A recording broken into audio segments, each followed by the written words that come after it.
We're in Clovis, California. I'm talking a little loud because I'm standing next to the compressor out here for the air conditioner, so it's pretty noisy. So we got multiple leaks here, which is a result of putting iron pipe in. So you've got a galvanized T here, galvanized iron pipe, galvanized nipple, and it's corroded through and rusted through this connector. And so you got leaking out of here, number one. Number two, probably right here as well. You can see where the cold shutoff valve is right there. You've got another galvanized nipple right there. You can see it's pretty saturated as well. This is Leo Wilson home. We actually used to live about 3 houses down right at the corner of Mosaic and Alcove. And so that's just what they do. You know, this fitting is cheaper than brass, and that's what we use, brass, and again, coming off of this valve down here, brass nipple. And then we use larger connectors. These are pretty small, 5/8 inside diameter, and so they don't flow as well as the larger supply line. So what we could do is go ahead and get these replaced for you. This will have to come off. I mean, we could just take this out, but you're still going to have trouble with this later on. So we'll need to take the connectors off, both the hot and the cold, put brass in here, here, and here, which means this needs to come apart, solder a new adapter on right there, and then reconnect the relief line. This is copper, so it's fine, and it's never under pressure. Right now we've released it to sort of get the water out of the unit, and it's hard piped in. It's supposed to have a union or a connector in there, but anyway, so that'll have to be reinstalled, and then we'll turn it back on, and you should be good. This is probably, I think we were here 2011, and these were being built at that time. This whole side of the street was still dirt, and so it's probably 6, 7, 8 years old, right around there. I'm not real sure, but anyways, we'll get that taken care of for you. Well, we are going to text you real quick to let you know what we're going to do, and let you know what the price will be, and then we'll get this taken care of for you. Outside of that, this inspection is done. And so here's the pieces we took out, still here in Clovis out of Harlan Ranch.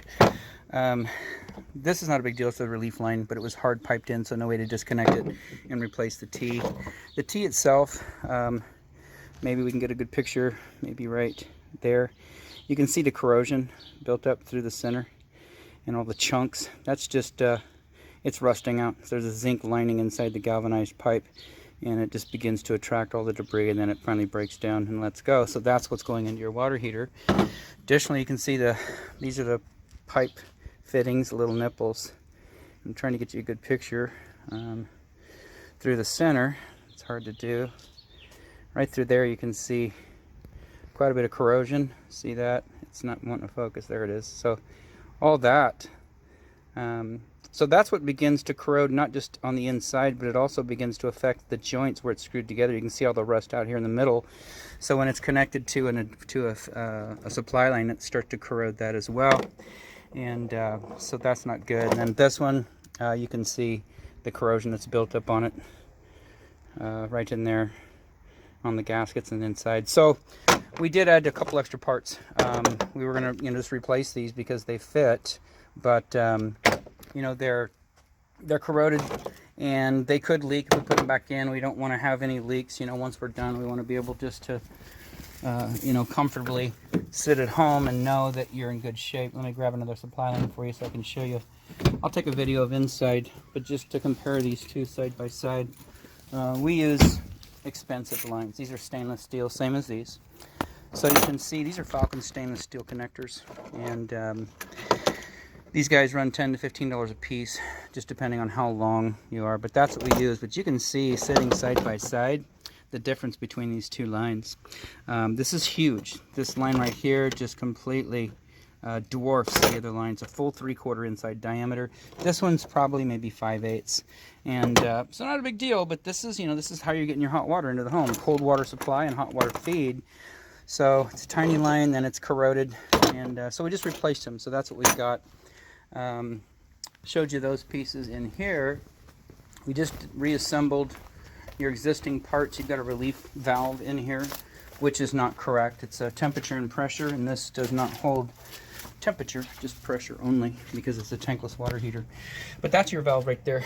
Solid brass. It was still working. It just pops, you know, open and close. This does drip when you open it, and that's just inherent to these valves, especially the Watts. You open it up and you get a little dripping out of here, but it's a stainless steel, it's a 150-pound spring, stainless steel cup with a rubber gasket. It seats back in place, and you open it, and it seats back in place. So this is spring-loaded right here. We got you that 3/4 brass T, like we told you we would. 3/4 connector, brand new Falcon stainless steel. Down to the hot side, this is your existing plumbing. This is a plastic. It's either Zern or Nibco. I'm not sure who the manufacturer of your pipe is, but it's an Aquapex, and it's probably one. It's a B-Pex. It's got crimp rings on there. Just not sure if it's Zern or Nibco or whatever they're using. So it's a plastic adapter with threads for our stainless steel connector. We did replace this nipple as well. This was iron pipe coming out of the unit, and that was corroded as well. So brand new brass in here, and then another Falcon stainless steel connector. Had to get pretty creative with that, bending it up and down and then back into the side over there. So that's the cold water back up in there. We did clean your filter out right here. It wasn't too bad, so you just clean that out once a year, and so that's good. And then we tied your relief line back in. This is a drain line only, by the way, so this is never under pressure unless something happens with the unit and it builds up too much pressure.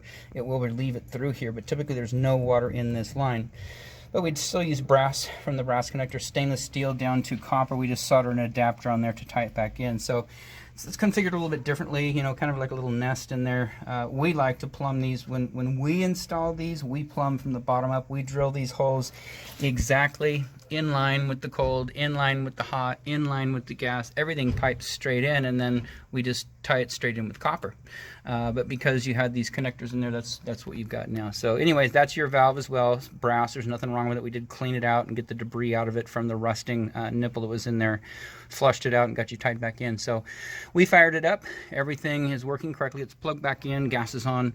We ran some water through here, and we got plenty of hot water. You may have to go to your thermostat on the wall, probably in your laundry room, and adjust your temperature. Sometimes when we shut these off, it defaults back to the factory setting of 104. So just go in there and raise it back up to 120, and you should be good. I'll get you an invoice out through Square Up a little later today. Outside of that, this installation is done.